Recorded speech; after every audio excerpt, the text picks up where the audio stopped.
In the age of the internet, homeschool advice is easier to come by than ever before. But is all of it really worth listening to?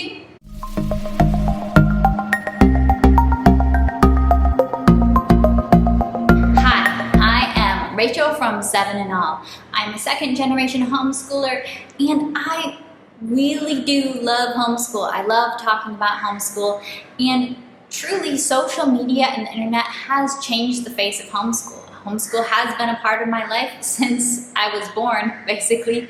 So I have seen how it's changed things, and it is great how much more community there is nowadays, how many other moms you can hear from on a regular basis.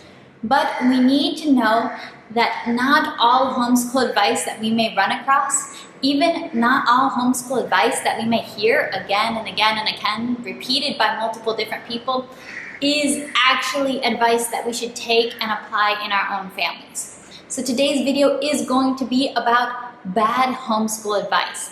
And I want to ask you guys, have you guys run into advice that causes you frustration or you just find is really not helpful in the homeschool world? Go ahead and leave me some comments below, because I want to have a conversation about what are some of the most frustrating or least helpful pieces of advice that you tend to hear from other people in your homeschooling journey. And not just as a complaining method, but why and what can we do better? How can we better encourage each other as we come together in an online homeschool community? What are some more helpful things that we could be saying to each other? Now, a lot of what I would consider bad homeschool advice does come from trying to apply one method or one pedagogy or one philosophy of learning to all families. And that's why it's bad advice, because it just doesn't tend to work out well for everybody. That's why we are homeschoolers for the most part. We want to be able to individualize our own homeschools to our own families. But today I'm going to tell you about 3 particular pieces of advice that I see repeated very regularly. So this is not directed at any one person in particular. These are refrains that I hear coming up again and again in homeschool. Older, more experienced homeschool moms telling these to new homeschool moms, and every time I see it, I'm kind of like, what? Like I feel like I should say something. So here I'm going to be saying something in my video. So I'm going to be talking about just 3 different pieces of advice. The first one is the type of advice that you tend to hear when a mom is coming into a Facebook group or posting on Instagram. Just, I am overwhelmed, I am frustrated, homeschool is bringing me to tears every day, I feel like I'm tearing out my hair because my kids don't want to do their schoolwork. I say it's school time and they say, cool mom, I don't want to do schoolwork. Or they throw a fit, or they get in a fight with me, or something. Basically, the issue is moms are struggling to get their kids to do their schoolwork willingly. Kids just don't want to do their schoolwork. And usually the response is, oh, if your kid isn't excited about schoolwork, isn't wanting to do schoolwork, isn't listening when you say it's not time to do schoolwork, here's what you should do. You should change your curriculum to this new, more fun curriculum with more watercolors. You should change your schedule. Have you tried loop scheduling? You should tailor the curriculum to meet their interests and something that they're super interested in. Go ahead and do a unit study on that. Then that's going to solve all your problems. The character and the heart of your child that doesn't listen when you tell them that it's school time, their character will be transformed by a watercolor curriculum. Watercolor trends, interests, unit studies, better scheduling will solve your problems. This advice bothers me quite a bit because 1, I think it assigns curriculum and schedules more power than they actually have to create life transformation. And 2, they don't get to the heart of the issue. If a mom is struggling to get her kids to do their schoolwork happily and well. So, what could we say instead? Now, I think I could do a whole different video about realistic, practical strategies of what to do when your kids don't want to do schoolwork. In fact, I think I did a short video on that, Help for Homeschooling when your kid doesn't want to do schoolwork about a year ago, which you might want to go back and check. I'll try to find it and put a card for it up here. Homeschool mom, it is your responsibility to educate your children's hearts and their minds. But it is not your responsibility to make sure that your children are always feeling delighted to be educated. And in fact, I don't think that that's actually realistic or even necessarily helpful or a good thing. Being constantly delighted to be educated, I think it can be more of just a personal, individual personality thing. Some kids are going to be super excited about education. I bet you can probably guess what kind of kid I was. I love learning. I have always loved school, no matter what school looked like. I have enjoyed it. I love being homeschooled. I love college. I like nerdy stuff. I thrive with it. I have siblings, one in particular, who was never all that excited about school and would often come up with many other things to do besides schoolwork and would take a long time on her schoolwork and all that stuff. Now, she did not complain about schoolwork. She did not tell my mom no when mom said it was time to do schoolwork, because those were boundaries that we had set. Those were habits and character situations that were not tolerated, not acceptable in our family. She didn't have to be as excited about all of her schoolwork as I was, because she's a different person. She's just not a school type person. Homeschool moms, we need to trust that good results can come for our children, for their whole lives and for their characters, when they learn to do even the things they're not all that excited about at the time. That is a good thing. It's when we only do what we're good at, when we only do what we're interested in and excited about, that we're limited in the ability to build character. So yes, if your kids are actively having conflict with you, if you're having whining and complaining, those are issues that need to be dealt with at a heart level and at a relationship level when it's time for school. But as far as a curriculum thing goes, if your kids are resisting doing schoolwork and you think it's more of a heart issue, deal with that. Work on what are your boundaries, what is your acceptable behavior for your family, what are consequences for unacceptable behavior. But don't necessarily think it's unacceptable if your kids are not always excited to be doing schoolwork. There are going to be times when you say, hey, it's time to do schoolwork, and they say, oh, really, Mom? And you say, yes, really. And then they do it, and they'll probably have fun when they're doing it, but they just might not be that excited to get started. This is real life homeschool.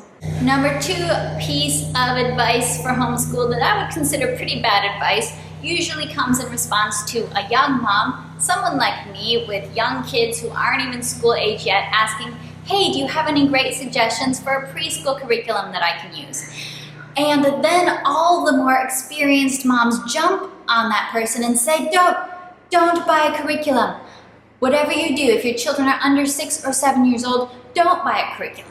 Just, look on Pinterest for ideas, read them stories, and include them in your life, and that's all they need. Homeschool advice givers love to produce dire threats about what will happen if you click purchase on that cute little workbook, preschool workbook that you want, instead of solely letting your child make mud pies and reading them lots and lots of stories for the first 6 years of their life. I'm still a little bit unclear as what's going to happen. I think it has to do something along the lines of it's going to kill their love for learning. From my experience, not all children are the same. There are going to be 2-year-olds and 3-year-olds who love workbooks. There are going to be lifestyles that would benefit from the tiny bit of structure that a preschool curriculum provides and are going to thrive in it. There are lots of preschool curriculums that don't even hardly involve any worksheets or workbooks at all, or much focus on the letters or the alphabet. My preschool curriculum, Purely Preschool, is one of those that is focused on stories and life skills, but it still provides structure. I think we are doing young moms a great disservice when we are constantly telling them, no, don't go buy a curriculum, just search on Pinterest for activities. think older moms need to realize, moms who are further along, moms who have older kids, younger kids, all different ages. For newer moms who have young kids who are excited and want to do something with them, remember, we do know our kids. We are, in most cases, not forcing 3-year-olds to sit through hours of flashcards. We are instead making tape letters on the floor and putting cars all over them, or we're counting race cars, or we're making pulleys off of the staircase. We're having fun with our kids, but having a curriculum helps give us a little bit of structure, because when your days are really long, when you're in lockdown with toddlers and so on, it's nice to have structure. It's nice to have someone who can, some little book or workbook that just tells you the next thing to do, instead of, let me enter the whole entire ginormous world of Pinterest, where there are thousands and millions of activity ideas, and then you have to deal with decision fatigue and all of this craziness.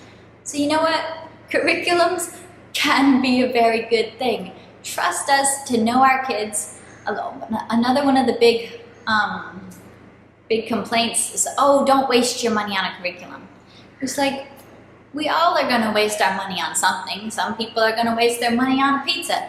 Some people are going to waste their money on a preschool curriculum. Trust us to know our own budgets and what we can afford and what we can rightfully spend. And if you are going into debt buying preschool curriculum, please don't do that. Please only buy what you can afford, what is reasonable for you and your family. But I would suggest, when young moms are looking for homeschool curriculum, instead of shutting them down, I would suggest ask them about what they're looking for. Ask them about their kids and their lifestyle. Do they want something that's more of a workbook? Are they doing bilingual homeschool and they want some homeschool resources that aren't in English? Do they want literature-based? Do they want some games and ideas of games to do with their preschooler? Have they noticed that their preschooler is spontaneously pointing out letters and numbers everywhere and starting to read without even being taught? Because that does happen. Then, ask them a little bit about their situation and give them some actual suggestions, rather than just saying, don't do it, you'll kill their love for learning. I don't think so. I think we're going to be okay. We have a lot of fun. And also trust that the moms who are not asking for preschool curriculum suggestions and who have, 4-year-olds, 3-year-olds who wouldn't thrive with any type of structure and curriculum, they're probably not asking for preschool curriculum suggestions. We live with these kids every day. We're homeschoolers. We kind of know what they need. To some extent, we're just looking for some specific resource suggestions. Now, the third piece of bad homeschool advice I will talk about today is something you often hear in homeschool, which is, when your curriculum comes and it includes tests, just skip the tests. And test-taking skills are not very relevant in the real world. And, teachers need tests because they don't know what all 20 of their students have learned. But you know your kids, you know what they're learning, so you don't need them to take any tests. There's a lot of anti-test sentiment in homeschool. A lot of anti-test sentiment. I suspect that a lot of this comes from people who have negative experiences with test taking themselves. Past history of being in the school system or trying, standardized tests or so on. There is some truth behind, tests are not the biggest deal in life. There's a lot more to life than being good at taking tests. There are some benefits to taking those tests that are in your curriculum. One, I would say that test-taking skills do relate to real-life skills in many regards. Not only colleges have tests, but many licensed professions have tests. There are tests, actual, paper tests or computer tests in many different fields, but also just sheerly the skills of having a question, being able to retrieve the answer to that question, and just, kind of a lot of the mental skills that happen when you take a well-designed test. Those are skills that are very useful in real life. Later on, when your child's all grown up and they're taking their kid to the doctor and they need to remember their kid's birth date all of a sudden. That's a test-taking skill right there, being able to retrieve information that you haven't necessarily thought about in a little while. I do see that life has many opportunities for tests in it, And I think test-taking skills are valuable. And number two, as a homeschool parent, it's not actually true that you always know what your kid has learned. I've noticed that kids are very, very good at appearing to have learned something that you've taught them. And you know you have taught them that skill. But then sometimes they take the math test and then you're like, what? Suddenly this math concept is presented in a slightly different way in a test format, and they don't know how to do that skill at all. And then you know that you can go back, relearn what was taught, teach it again a different way, do some more practice. So when you are a homeschool mom juggling many different subjects at many different levels with all your kids, you actually could miss a few things of what they have learned, what they haven't learned. You don't know how deep their mastery is, but having some type of test, maybe it's just that math test that's already in their book, or maybe it's a little, grammar quiz book. Having those kind of testing scenarios can actually be very helpful. And the third thing about tests is tests are only a bad thing if, especially for young homeschool kids that don't have any previous bad experience with tests, tests are only a bad thing if we, the parent, make the test seem like it's a bad thing. I did grow up homeschooled the whole way, and I have zero bad associations with tests. I always saw tests as an opportunity to challenge my brain, to remember all those things I've learned, challenge myself to figure out, use comprehension skills, use different type of skills to, okay, on the spot, can I come up with a solidly written paragraph answer to this essay test question? I liked the challenge. So what if we started presenting tests to our kids, whatever that test may look like, as some kind of challenge for them to conquer, for them to see how their skills are growing, for them to see the achievements that they are making, and the growth that they need to have in certain areas. Okay, you did great in this area, but we can see that this area still needs some work, so we're going to put some extra work into that. So I'm just saying, from my perspective, maybe let's not be so down on tests. Just because they do tests in school doesn't automatically make it bad. All right, those are my three things that you will often hear in the homeschool community that I don't really think are the best pieces of advice that we could be giving to new homeschool moms. Go ahead and leave me some comments down below. What do you think? Do you agree? Disagree? What are some pieces of homeschool advice that have kind of really bothered you over the years? And I definitely appreciate it if you would subscribe and like this video. It helps out this channel, 7 and all, and I'll be seeing you. Bye.